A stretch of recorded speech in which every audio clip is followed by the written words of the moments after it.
know that feeling when you walk into a really important meeting or maybe first date, and suddenly you were just acutely aware of your hands? Oh, absolutely. You fix your tie, you clear your throat. You put on that specific face that says, I am a competent, relaxed human being who definitely knows what they're doing. Yeah. It's that sudden, jarring shift from just being a person to being a performer. You feel the spotlight just, hit you. Exactly. And we've all heard that Shakespeare line. All the world's a stage. You know the one. It's such a cliche. It is. But today, we're going to dig into a book that takes that idea and treats it not as poetry, but as well as hard, cold scientific fact.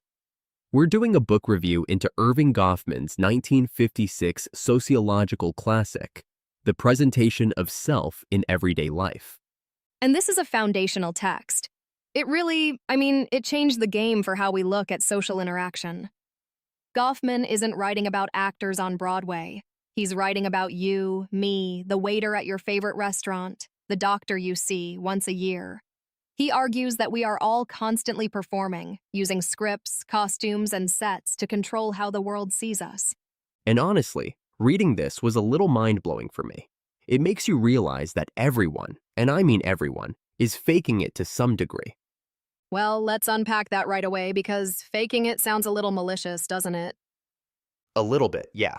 Goffman calls it impression management, and his core premise is actually quite logical.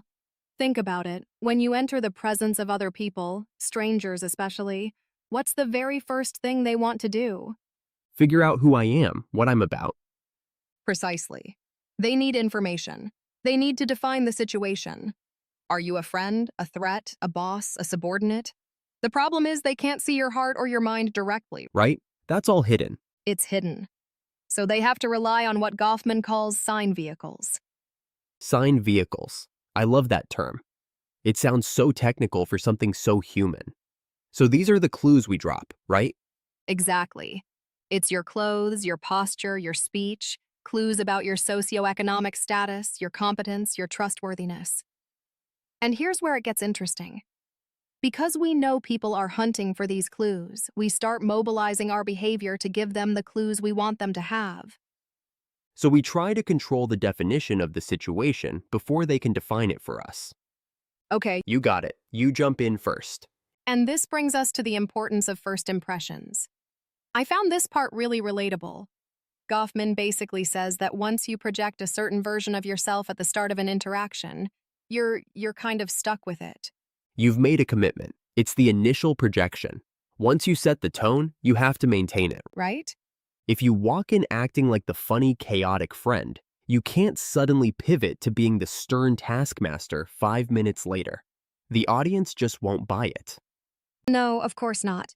And Goffman uses some great examples from the workplace to show this battle for the definition of the situation. Did you catch the anecdote about the skilled waitress? Oh, the waitress exam was perfect. It's from a study Goffman references. So you picture a busy restaurant. It's chaos. A customer sits down at a dirty table before the waitresses cleared it. And he grabs a menu and just starts reading, basically ignoring her. He's seizing control. He's saying, I am the king, you are the servant, and we are operating on my timeline. Exactly. And a skilled waitress, she knows she can't just let that slide. If he controls the start, he controls the whole meal. She'll be running ragged. Totally. Yeah. So she walks up and politely but friendly takes the menu right out of his hands.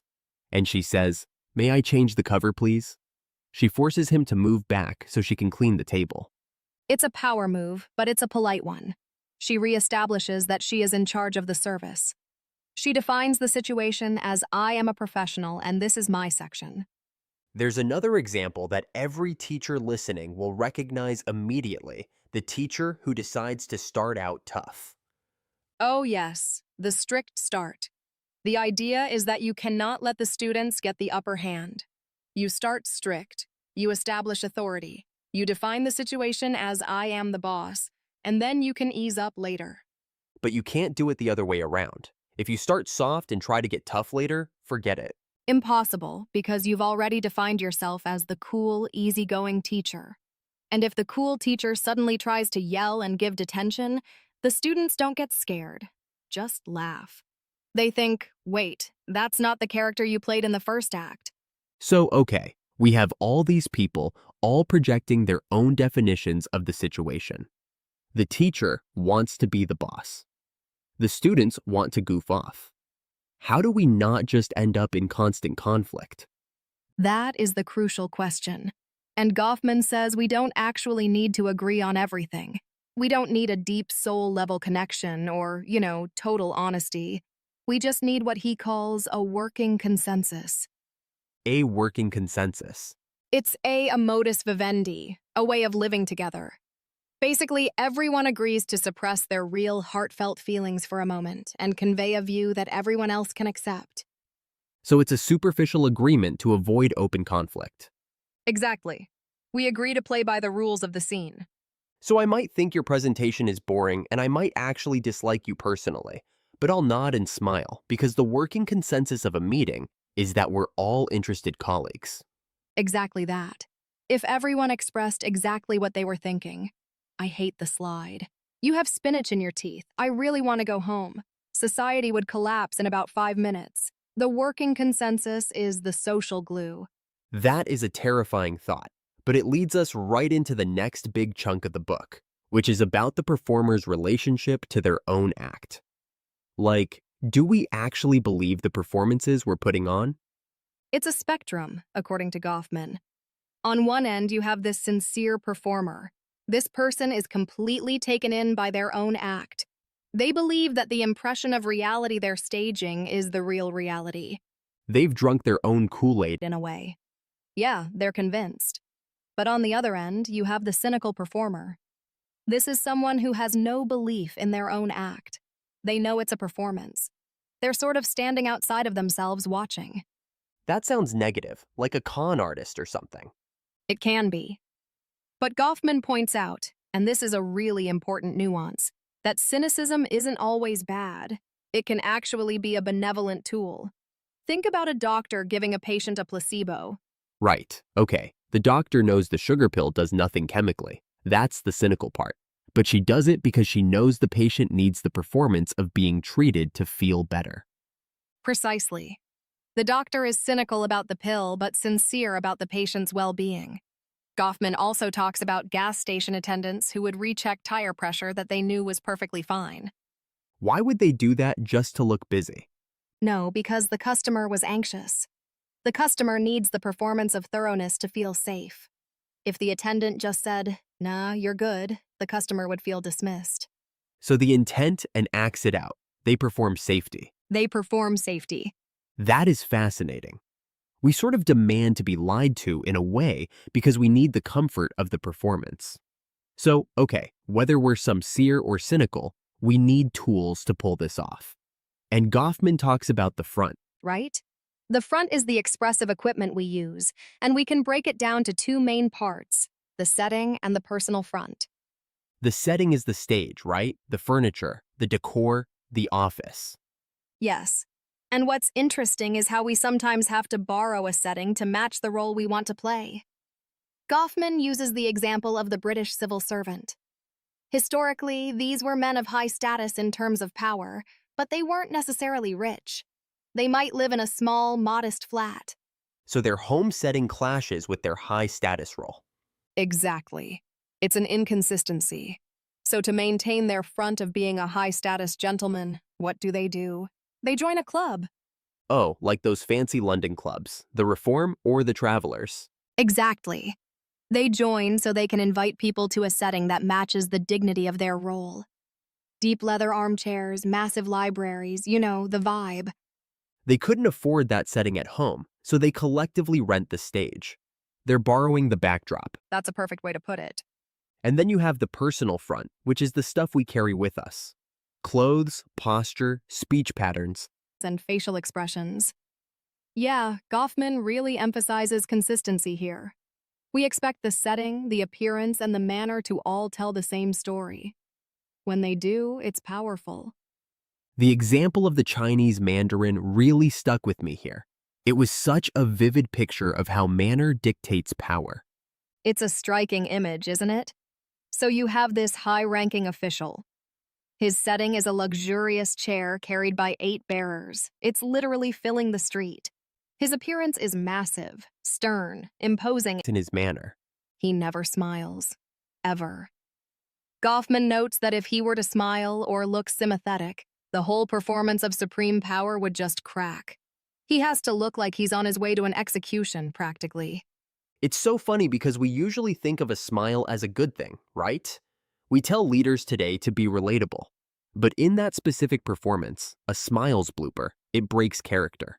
It shatters the coherence. If a god smiles at you, he suddenly becomes a man. And that leads us to another major concept from Goffman dramatic realization. Okay, let's unpack this dramatic realization. This is the idea that it's not enough to just do your job. You have to look like you're doing your job. You have to make the invisible visible. If your skills are internal or they happen in your head, the audience can't see them, so you have to dramatize them. You have to put on a show of competence. My absolute favorite example in the whole book is the baseball umpire. Yes, the umpire. So a pitch comes in, it's 90 miles an hour. It just catches the corner, strike her ball. And I mean, the umpire might honestly not be 100% sure. It's a split-second thing. He can't stand there and stroke his chin and say, "Let me think about that one." Absolutely not. If he hesitates, he loses all authority. So he has to give an instantaneous, loud, decisive call.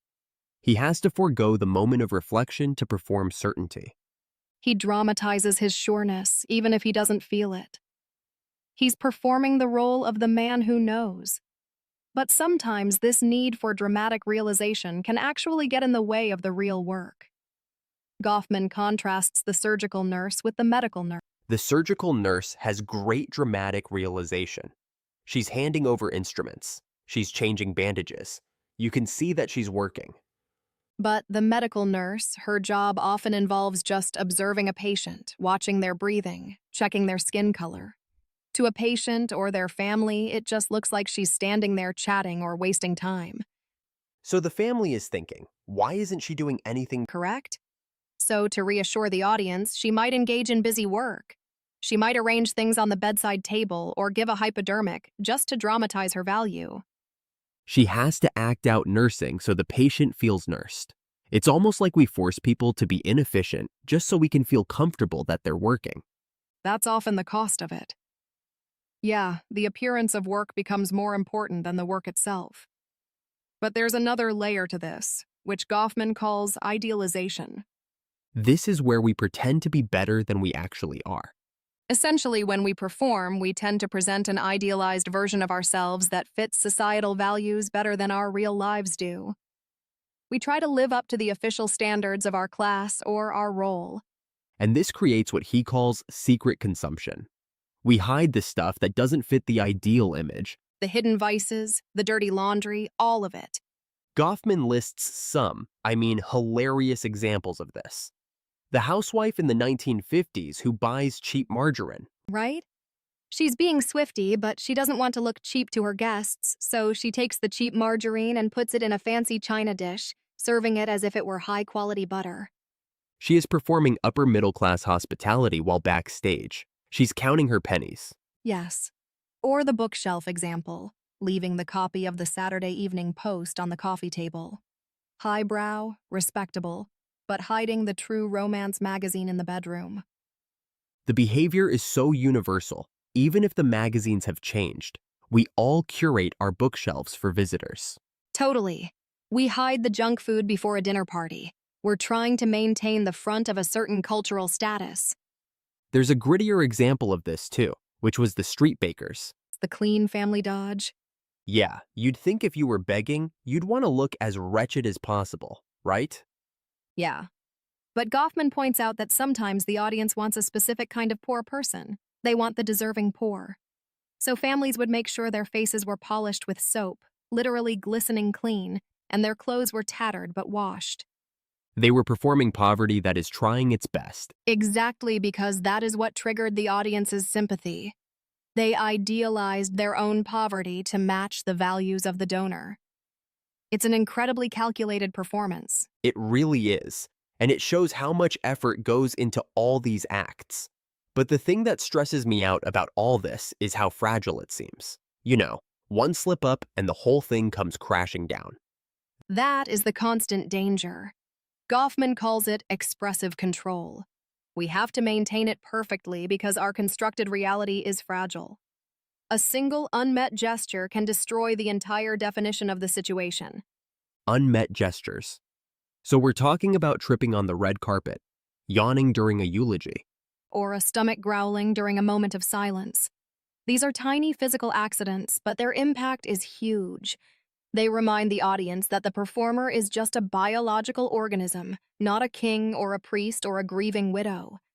There's that great little image of the nearsighted plumber. Yes. So a plumber needs to project this image of rugged capability, but if he's nearsighted, he might need glasses to see the pipes clearly. But in that cultural context, glasses might look too intellectual or weak for the role of a tough workman. Exactly. So when the customer walks in, he quickly sweeps the glasses into his pocket. He literally risks doing a worse job not seeing the pipes just to look the part. Because we judge a performance by its flaws. You can get the lines right for 2 hours, but if you trip over a chair in the final scene, that's all anyone remembers. And this necessity for consistency leads to what Goffman calls the bureaucratization of the spirit. That sounds bleak. It is, in a way. To maintain a font, we have to suppress our moods. We can't really be fully human with ups and downs. Right? A bureaucrat or a waiter or a doctor is expected to be the same character every single day, regardless of whether they're sad or hungover or elated. We crystallize our soul into an idea. We assume a tragic mask, as Santiano puts it. You become a standard product, predictable and consistent. So we become the role. We standardize ourselves so the audience knows what to expect. We have to. And sometimes this pressure to maintain the role forces us into misrepresentation. Which is a polite word for lying. Well, Goffman draws a line between a barefaced lie and something he calls strategic ambiguity. Strategic ambiguity. I feel like I see this in politics all the time. It's everywhere. Goffman uses the British civil service again here. They actually had a rule for answering parliamentary questions. The answer must be true. Technically, No barefaced lies. but, and this is the key, it doesn't need to say everything relevant. And ideally, it should disclose nothing while appearing to answer the question completely. That is an art form. It is. It's misrepresentation. Without technically lying, you are maintaining the front of transparency while practicing the art of concealment. You're letting the audience fool themselves. It's amazing how structured this all is. We think we're just living our lives, but we're actually following these incredibly complex rules of stagecraft. And we really punish people who break the rules, don't we? We do think about the imposter, the person who plays a role they aren't authorized to play. We hate imposters, We do. But why? Goffman suggests. It's not just because they lied. It's because they threaten the validity of the role itself. If someone can fake being a doctor or a lord successfully, it suggests that being a doctor or a lord is nothing more than a good performance. It exposes the game. It peeks behind the curtain. It proves the emperor has no clothes, or at least that the clothes are all that really matter. So, okay, let's recap where we've been. We've learned that interaction is basically an information game. We use front settings and appearance to define the situation for others. We create a working consensus to avoid conflict. We dramatize our work to make it visible, and we idealize our lives to fit social standards. And we do all of this while desperately trying to avoid the unmet gestures that would reveal the whole thing as an act. That's a good summary. I have to admit, seeing it all laid out like this, it feels exhausting. It feels like we are always on. Is there ever a time we can just stop performing? That's the big question, isn't it? Goffman talks about backstage regions, places where we can drop the front, the kitchen in a restaurant, the staff room, your own bedroom. But even there, are we truly stopping the performance or just switching to a different script for a different audience? Right. Even with your spouse, you're still playing the role of spouse. Even when you're alone, you might be performing for yourself. And the takeaway here isn't to be cynical about it. Goffman argues this is necessary. Without these working consensuses, Without these little performances of politeness and competence, social interaction would just collapse into confusion. We need the masks to understand each other. So the mask isn't hiding the real person. The mask is how we connect. In many ways, yes, the mask is the bridge. So here's a final provocative thought to leave you with. Goffman strips away the stage. He takes away the setting, the costume, the rehearsed lines, the dramatic realization. He peels it all back. The question is, if you take all that away, is there a true self waiting backstage?